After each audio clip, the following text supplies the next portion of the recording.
This example comes out of section 8.4, log and exponential equations.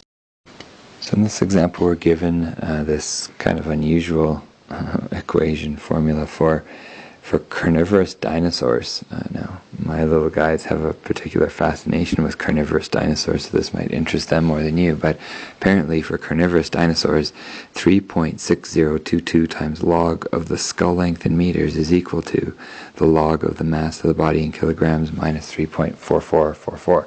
Now that would have required, I'm assuming, a lot of studies by paleontologists and mathematicians and maybe even people studying current big large animals to try to put this all together. But we're given it, and don't start memorizing it, but they'll ask us questions where they either give us S or M and ask us to solve for the other. So given what we know about logs at this point in the chapter, this question actually should be quite a bit easier than the last couple of examples. So in this particular example, we're told that a T-Rex was found that had a skull 1.65 meters long, which is surprisingly actually realistic, and the length of that skull is the height of many of my students and close to the height of me. Anyway, it says estimate the mass. So our job here is to say 3.6022 times the log of 1.65 should equal the log of m minus 3.4444.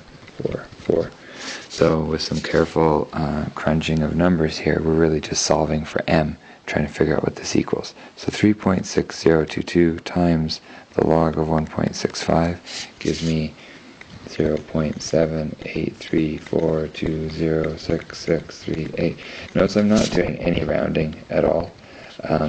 I noticed some problems in a previous chapter with compound interest where people were rounding early in the question, and then they were using that number to do further calculations and then rounding again later, and their answer just kept getting further and further and further from the real answer, or the actual answer that they were looking for, especially in the case where you have exponents and logs. Rounding early can cause big problems. So here I won't do any rounding. I'll leave this number on my calculator. I'll add 3.4444, and I get another crazy looking number of 4.227820664. And you might not even write down all the intermediate numbers, but as long as you're not deleting them off the calculator and using 4 here or 4.2, you should end up okay. Now, if log of mass equals that means 10 to the power of 4.22782, etc., equals m. So 10 to the exponent of that number gives me a mass of approximately 16,897. The mass was in kilograms up above. So this T-Rex was in the neighborhood of 17,000 kilograms according to this this equation that we're given.